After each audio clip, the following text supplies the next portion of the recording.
Yo, what's up? It's Chris Simms. It's Chris Simms Unbuttoned. We're trying something a little new here, a little Monday mini pod, right? We do the pod Sunday night. Hopefully everybody enjoys that when they get up early Monday morning. But usually, too, I get home on Sunday night football gets done, and I go, I wish I would have said this, or I didn't get a chance to talk about this. And specifically, especially last night, I'm doing the pod while the Ravens-Bills game was going on. So I feel like I didn't see some of the nuance at the end of the football game, and certainly have some thoughts and some things to talk about there. No doubt about it. We talked about the game. I talked about it with Devin McCourty a little bit last night. I do think it's real, and that, hey, the Ravens, big games, right? Big game situations. Yeah, there's been some cracks in the armor that we've seen a little bit throughout the last few years. Nobody's blown more games down the stretch with a 90% win probability in the fourth quarter than the Baltimore Ravens. So there's something there, certainly. Right? And I think on top of that, I think the most alarming thing, or the thing I'm troubled by, is the Baltimore Ravens, their best players seem to make their biggest mistakes in some of these games. Whether it's last night and Derrick Henry and the big fumble, all right, in a big moment. Of course, we can get into the playoff game last year. Mark Andrews drops a pass. Lamar threw a bad interception. He had the fumble. Isaiah Likely, right? In the AFC Championship game the year before, it's Zay Flowers fumbling on the 1-yard line. Lamar got strip sacked at 1.2, right? The coaches didn't show up at that game and run the ball against the Chiefs defense at all. So there is something there as far as the Ravens and these gotta-have-it moments, end-of-game situations that hasn't been perfect. They're a little bit, right, where there's two opposite sides here. The Baltimore Ravens are clearly the more talented team than the Buffalo Bills. I don't think there's a doubt about that. You saw it within that game there. The Buffalo Bills were hanging on by a thread more times than not when you go through it. And let me just give you some examples so you know what I'm talking about here, all right, a little bit. First off, right before the half, the 1 second left, get a field goal on a deep crosser where they review it. They realize that Knox caught the ball. They put a little time. They put the 1 second back on the clock. The Bills get the field goal there, right? We know the Ravens were rolling. We had the botched down punt by Trenton Simpson that should have been ball at the 1-yard line for the Buffalo Bills. Instead, he jumps on it and his elbow hits the goal line and it becomes a touchback. So instead of pinning Josh Allen and the hot Buffalo's offense back in their own goal line, they gave him a little room there and gave him a breath of fresh air, right? I think there's that. Of course, we got Derrick Henry fumbling in a big moment. That was huge. We got the Josh Allen flip pass play on 2nd and 18 that was incredible. How about down 27-13 on a 4th and 5 and halfway through the third quarter to show you that the Bills were desperate. They were like, oh my gosh, we're going to lose control of this football game. 4th and 5 around the 30-yard line. They go for it. Everybody's covered. He throws a ball, deep crosser to Palmer. Jair Alexander, good coverage. He's there. Intercept the ball. Instead, he doesn't find the ball. He tackles the receiver, pass interference, first down. The Buffalo Bills score. So the Ravens have had a lot of moments to where they could have got off the field or could have got to the point where you're like, the game's in control. They got it. But every gotta-have-it type of moment in the football game, the Bills came out on top for the most part. They did. Now, I got no problem with the coaching and stuff of that, like we just talked about, other than one little aspect here, right? We're all going to talk about the blown lead, and here's the biggest thing to me, and you heard Devin McCourty and I talk about this a little last night, that the Ravens, first thing is, first game of the year, defenses usually aren't in full, four-quarter shape, and especially in a game last night with the amount of plays Buffalo ran, dropping back to pass as much as they did, Josh Allen running around. The Ravens D-line, watching that game back last night at 1:30 in the morning to watch the end of the football game, just so I had a better grasp of it, the one thing that jumped out to me is the Ravens D-line just was exhausted. I mean, you can look at it. I mean, they couldn't even rush the passer certain times. So that was a problem from them. That can be fixed as you get in better shape. But the other aspect of this, too, and Devin McCourty hit this, the Ravens got to change the way they play in obvious passing situations. Too many pass plays last night where it's 3 defensive tackles on the field with 1 pass rusher. And then Josh Allen makes something happen, scrambles out of the pocket. The right defense is called in the back end. Nobody's open. but the pursuit is not athletic enough and fast enough to run down a guy like Josh Allen. And how many times did you guys watch last night where you went, man, Josh Allen broke the pocket, and you went, oh my gosh, they're going to strip sack him. They're going to run him down. And he would run away from the guy and make a throw. So that's something that's got to be fixed with the Baltimore Ravens. On third downs, you want to see multiple fast people on the field, with the only big person being a Matabuke or an obvious passing situation. That, to me, was something that jumped out. Now, the last thing of this here, other than Josh Allen, was absolutely unreal, and that the Buffalo Bills just ride him, right? There's two things I want to point out. The Bills are like just gritty as hell. They really, I don't even know how to really, talk about this as a whole. But we're being physically pushed around all night. But they just hang around, right? They're gutsy with their play calling. McDermott's gutsy with going for it in big situations. And he basically puts pressure on you with going, I got Josh Allen. We're just going to keep going for it and giving him 4 cracks at it. And we're going to be aggressive. And we just feel like if we can just hang in there, he'll make the plays to make it happen. And that's why he was the MVP of football. He was phenomenal last night. He's one of the greatest quarterbacks we've ever seen, along with Lamar Jackson. They were incredible, right? But Josh Allen got the best of the Baltimore Ravens and Lamar Jackson last night. That was amazing. But their grittiness to hang around and do that. And the analogy for the Baltimore Ravens is they're a tough football team. But to me, they're almost like the bully a little bit at times. They're kind of like the bully where it's just like, wait, we're going to beat you. We're the big Ravens. We're going to beat you up, push you around, and do that. But if they don't deliver the knockout punch, they're a little bit like, what? Wait, why are you? You hit me with an uppercut and a jab. And oh, no, we're wobbly. You were supposed to be knocked out. What are you doing? And then they kind of seem to lose their way. That's the best analogy I can come up with there. It's something the Ravens got to figure out. My only problem with the coaching was we get the Derrick Henry fumble. It goes 40-38, right? Baltimore now got the ball back. And on first and second down, the Baltimore Ravens ran the football. When you have a guy like Lamar Jackson, this day and age, just like Sean McDermott, every big moment, you put the ball into your best player's hand. And that's what the Bills did repetitively last night. They just went, shotgun, give it to Josh Allen. First and second down, play action pass, bootleg, something, get Lamar Jackson out on the edge to where he can run if nothing's there. But that's your chance in the NFL because, of course, Buffalo's going to play the run. They're going to run out the clock, right? They're going to make us use a timeout. Buffalo had 3 timeouts, so they were expecting run from Baltimore and had 10 guys at the line of scrimmage. On first and second down, what you'd see from a Ben Johnson or a Shanahan or a McVay, they would throw the ball in those situations and get a cheap first down right there to make life harder on the defense. Instead, they run the ball twice, once to Derrick Henry, don't get nothing. They run a speed sweep to Zay Flowers, and now you put Lamar Jackson in the unenviable position of being, it's third down, we definitely have to throw the ball. DeAndre Hopkins doesn't run far enough on the route, and they become up short. And, of course, Josh Allen goes down, scores, and wins the game. That was my only problem with the management of the football game. They got to fix that D-line there in Baltimore, and Baltimore's best players got to start being more clutch in big moments, all right? Next game, Friday night, Brazil. All right, you've heard me. Anybody that's been listening to me has been saying I'm expecting a little bit of a down year from the Chiefs. Not like out of the playoffs down, but like not winning the AFC West. I'm going with the Denver Broncos. There's things about the Chiefs that concern me. I know their offensive line will be better, sure, but I don't know what else is going to be better. That's what I question here going forward. Now, it stinks they lost Xavier Worthy, and I know when Rashee Rice gets back, they're going to be dangerous. And hopefully they can be what they envision what they want to be when he does get back. But my bottom line with the Chiefs here and everything we saw is, what are you scared of with the Kansas City Chiefs right now? What on either side of the ball? Please tell me. I'm not sure, right? I think there's a little bit of, I look at Steve Spagnuolo, he's the man, right? He does a lot of things there. He's one of the best D coordinators in the history of football.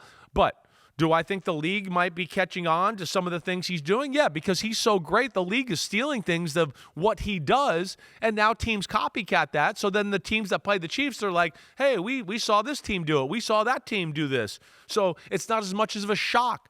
The Chargers were certainly very comfortable in their game plan there. But my Chiefs point either way, I like Hollywood Brown, but does he make a defensive coordinator and a defense change their defensive scheme as they game plan during the week? No. Travis Kelce, those days are done. I'm sorry. They can't run the ball. All right? That's an issue. Is that going to continue? I don't know. But Mahomes can't be the leading rusher on the football team. I know that. So I sit here with the Chiefs and go, I know they're good, and I know they got championship merit. I don't know if they got enough difference-making Jimmies and Joes on both sides of the ball right now. That's what scares me. On defense, Chris Jones is still really good, but again, not the game wrecker and the guy that you got to totally change your game plan around for like you had to a few years ago. And on top of that, we talk about the Chiefs' concerns. Justin Herbert, right, I think made the biggest statement of the whole weekend. All this talk the last month, is he elite? How good is he? He's chokes in the playoffs, all that type of stuff. Man, he was on a mission the other night. Kudos to him, Jim Harbaugh, Greg Roman. They came out throwing, knowing the Chiefs would be expecting the Chargers to run, knowing the Chiefs, they always play to stop the run and crowd the line of scrimmage. That's usually the number one thing Spagnuolo does. He goes, you're not going to run on us. We're going to stop that first and go from there. I thought the game plan was phenomenal, and the biggest thing is you saw Justin Herbert. And my number one complaint about him, he's awesome in the pocket. He makes plays, boom, awesome. But sometimes the gift and the curse is when you're so big, right, you just stand in the pocket and go, I can see, I'll take the hit, I don't care. Like we sometimes talk about the running quarterback, if the first guy isn't open, they just run. It's the opposite sometimes for the big quarterback like a Justin Herbert. He goes, wait, I don't need to run, I can just stand here and make the throw. But the aspect of his game that doesn't match up with the other elite quarterbacks in football, Burrow, Mahomes, Josh Allen, Lamar Jackson, is the extending of plays, the backyard plays, the scrambles and runs, the scrambles to buy time and make throws down the field. We saw more of that. That's encouraging, plus the Chargers receivers. If Quentin Johnson can catch the ball, and some of these rookies can come and start to have a presence from their offense, watch out. The Chargers got a little mojo. They certainly do. I felt it on the field in the Hall of Fame game. I think they believe they have a good football team. They look good, but I am going to say it again. The Chiefs are good, don't get me wrong, but I do think there's a lack of a scary aspect on their football team on both sides. And you saw in the game too, the Chiefs offense was not a high-functioning machine. A lot of the big plays were just Mahomes making magic by himself, not the offense delivering plays and him going, okay, good job, offense. I made a good throw, right read, blah, blah, blah. A lot of the big plays were Mahomes making magic through his individual skill set, and that's just not going to get you to the promised land when it's all said and done. All right, we're going to shift gears now to the opening game of the year, the Eagles-Cowboys. First off, Jalen Carter, I haven't got to talk about that. That was one of the dumbest things I've seen in professional football in a long time. I mean, that was just dumb, and you're the best player in football, or one of the best defensive players in football. They have a rookie guard in Dallas that's playing in the football game. That was one of the weaknesses of the matchup. You let them off the hook there. That was incredible, right? And it was deflating to the Eagles football team. It was deflating to the stadium. You felt it there. So that's where it was really bad. But after that, I do want to talk about the Dallas Cowboys and some of the things I saw from their football team.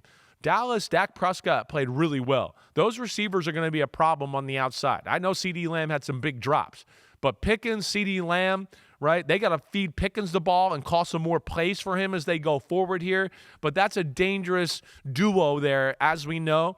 And encouraged with how the Cowboys' offensive line looked as a whole. I mean, they protected pretty damn good against a good front, right? I think there's potential to get better in the run game. They ran the ball better than I thought as well. So I just think the Cowboys, I know they lost Micah Parsons, but there's still talent in that football team that catches my eyes to go, oh, they're going to be a pain in the butt in the NFC.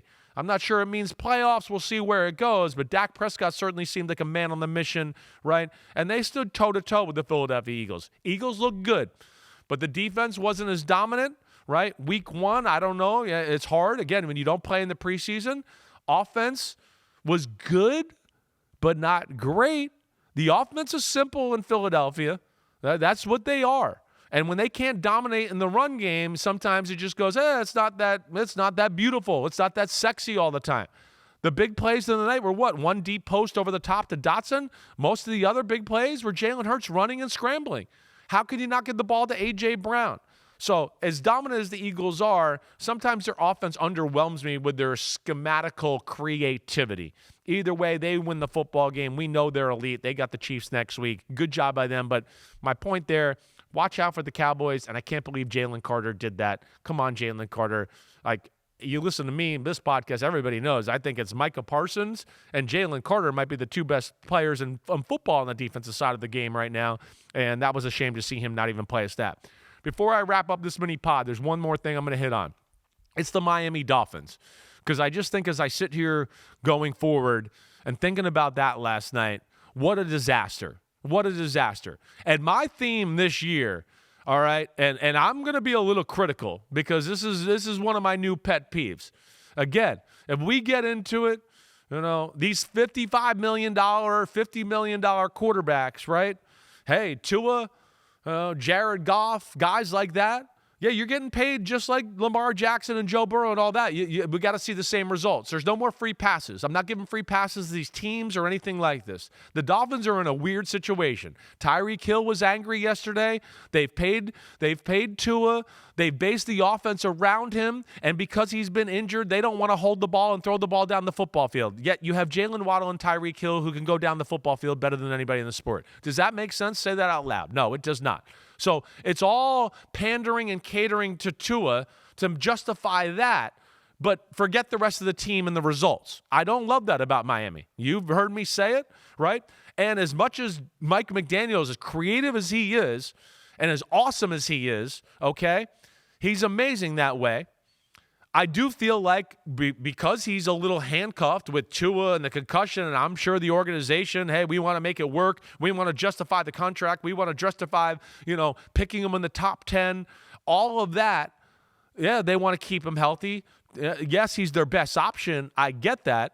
But I think there's also an effort to not hold the ball and do that because of prior concussion issues and all that. That's a tough way to win football. I think you couple that with the fact that a little bit like we just talked about with the Chiefs and Steve Spagnuolo, the NFL has caught on to Mike McDaniel and what the Dolphins do. One, they're so good, every offense steals plays for them. So when a team plays the Dolphins now, they go, oh, well, we saw some of these plays because other teams have stolen your stuff. So you couple that with not being able to be physical in the run game, and then a quarterback who is unwilling to stand in there and throw the ball down the field and doesn't have a big arm anyways, that's trouble. That's trouble for the Miami Dolphins. They certainly didn't look right yesterday. The Colts had their way. Daniel Jones was phenomenal. That's another great story in itself that we've seen a lot in the NFL recently, whether it's, Geno Smith, Baker Mayfield, Sam Darnold. Oh, wait, Saquon Barkley, you're not good. You're not very good on the Giants. We should have never drafted you. Oh, wait, you're on the Eagles now. Oh, my gosh, are you the best running back I've ever seen in my life, right?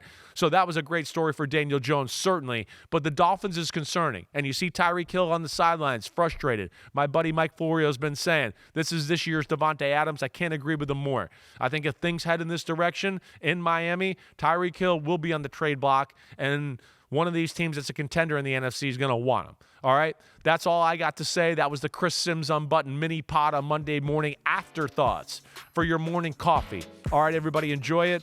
Tuesday, another pod coming. Me and Connor Rogers. We'll talk about everything going on in the NFL. Look forward to matchups. Break a few things going down that went on last week. Hope everybody's be good. Enjoy the week. Enjoy Monday Night Football. Peace out.